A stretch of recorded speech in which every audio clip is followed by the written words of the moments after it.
यानी मित्रों, प्राचीन यूनानी दार्शनिक हेराक्लिटस ने कहा है कि परिवर्तन ही संसार का एकमात्र स्थायी सत्य है। देश अब 20 से अधिक एक्सप्रेसवे पर दौड़ रहा है, यही परिवर्तन है।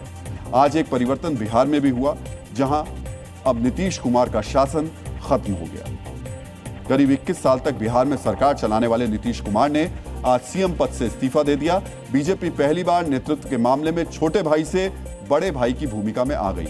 46 साल में पहली बार बिहार में बीजेपी का मुख्यमंत्री बनने वाला है।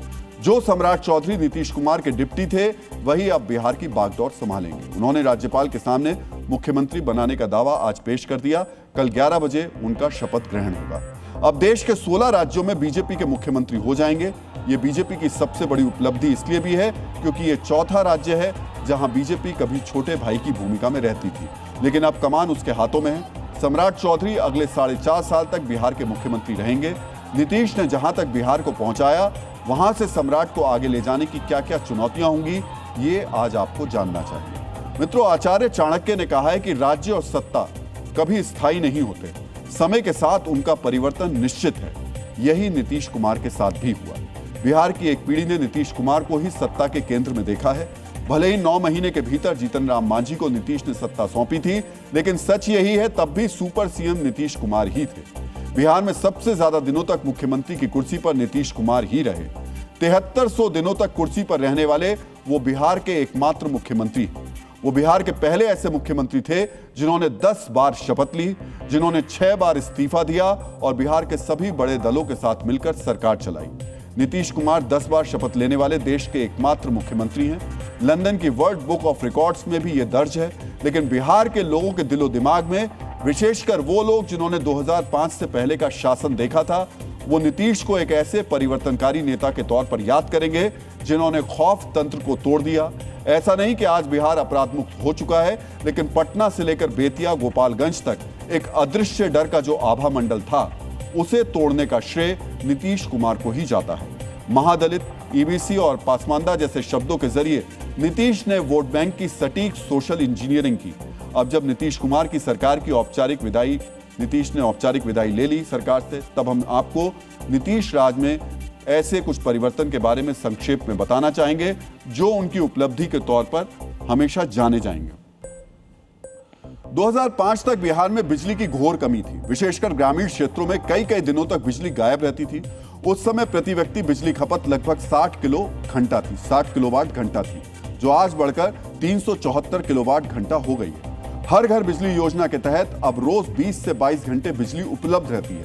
पिछले 21 वर्षों में प्रति व्यक्ति बिजली खपत भी लगभग 3 गुना बढ़ी है। 2005 से पहले बिहार में 14,468 किलोमीटर सड़क नेटवर्क था, जो अब बढ़कर 26,000 किलोमीटर से ज्यादा हो चुका है। साल 2005-06 में ग्रामीण सड़क 835 किलोमीटर बनी थी, वो अब 1,19,067 किलोमीटर बन गई। 2005 से पहले बिहार में महिला साक्षरता दर लगभग 33% थी, जो 2025 तक बढ़कर 60% से ज्यादा हो गई। शिक्षा में बेटियों की भागीदारी बढ़ाने के लिए नीतीश कुमार ने यूनिफॉर्म और बालिका साइकिल योजना चलाई। इसका असर भी पड़ा। 2005 से पहले बिहार में हत्या, अपहरण और जमीन कब्जा जैसी घटनाएं आम थी।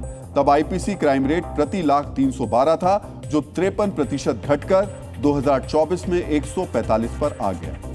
आज जो उनका सुशासन बाबू वाला जो उपनाम है, उसकी वजह भी वही है। पंचायती राज में महिलाओं को 50% आरक्षण देने और देश में पहली जाति आधारित जनगणना कराने वाले मुख्यमंत्री के तौर पर भी नीतीश कुमार याद किए जाएंगे। बिहार को स्वर्णिम युग में लाया और वहीं लालू जी का जंगल राज रहा। दोनों की तुलना होगी तो नीतीश कुमार का एक स्वर्णिम युग 20 साल रहा। बिहार और कोई भी बिहारी, भले वो उनका समर्थक रहा हो नहीं रहा हो, कभी भी मुख्यमंत्री नीतीश कुमार जी के द्वारा किए गए कार्यों को ना कभी भूल पाएगा। सत्ता होते हुए भी सत्ता सौंप देना, ये नीतीश कुमार का बहुत बड़प्पन दिखाता है। इस राज्य के नेता तो हमेशा नीतीश कुमार रहेंगे, इसमें कोई शक नहीं है, लेकिन उन्होंने बड़े परिवर्तन के लिए रास्ता खोला है, ये इतिहास के पन्नों में जाएगा। मित्रों, नेल्सन मंडेला ने कहा है कि हर सत्ता का एक अंत होता है और हर अंत एक नई शुरुआत की संकेत देता है। बिहार में भी यही हुआ है। नीतीश कुमार की विदाई के बाद अब सम्राट चौधरी के आगमन का समय है। सीएम के तौर पर उनके नाम का ऐलान होने के बाद उन्होंने क्या कहा, ये सुनिए। सरकार का सुशासन सभी जाति धर्मों से उठकर नीचे तक पहुंचाना, पिछड़े हो, अति पिछड़े हो, दलित समाज हो, महादलित समाज हो, स्वर्ण समाज के गरीब हो, सभी के बीच में जो लगातार सबका साथ सबके विकास का सपना प्रधानमंत्री जी ने देखा है, उस सपने को साकार करना है। नीतीश की विरासत संभालने जा रहे बीजेपी के सम्राट चौधरी के सामने कई चुनौतियां हैं। पहली बार बिहार में बीजेपी की सरकार बनी है, इसलिए ये चुनौतियां कई स्तर पर हैं। सबसे बड़ी चुनौती पलायन और रोजगार को लेकर है। नीतीश कुमार ने जो 1 करोड़ रोजगार का लक्ष्य रखा था वो अधूरा है। शहरी क्षेत्रों में करीब 7% पुरुष और 9% से ज्यादा महिलाएं बेरोजगार हैं। बिहार में रोजगार नहीं है, इसलिए वहां से हर साल लाखों लोग दूसरे राज्यों में पलायन करते हैं। करीब 13 करोड़ आबादी में से लगभग 3 करोड़ यानी 20% लोग हर साल काम के लिए बाहर जाते हैं। उसे काम करने की चुनौती भी इस पर सम्राट चौधरी के सामने होगी। अपराध पर पूरी तरह काबू करना यह भी सम्राट चौधरी के लिए बड़ी चुनौती है। सियासी तौर पर बात करें तो जेडीयू के साथ किस तरह तालमेल बिठाकर रखना है, ये भी सम्राट चौधरी की अग्नि परीक्षा जैसी ही होगी। नीतीश की विरासत को आगे बढ़ाते हुए बीजेपी की एक अलग और सशक्त पहचान बनाना ये चैलेंज भी सम्राट चौधरी के सामने रहेगा।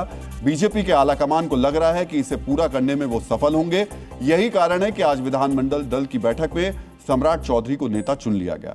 उसके बाद उन्होंने राज्यपाल से मिलकर सरकार बनाने का दावा पेश किया। सम्राट चौधरी ना आरएसएस की पाठशाला से निकले हैं और ना ही बीजेपी से अपनी सियासी पारी का आगाज किया है। फिर भी बीजेपी ने उन्हें मुख्यमंत्री बनाने का फैसला किया तो उसकी कुछ राजनीतिक वजह हैं। सम्राट को सत्ता के केंद्र में लाकर बीजेपी ने 7 से 8% लव कुश वोट बैंक को साधने की कोशिश की है। सम्राट को मुख्यमंत्री बनाकर बीजेपी ने ओबीसी वोट बैंक को भी संदेश दिया है।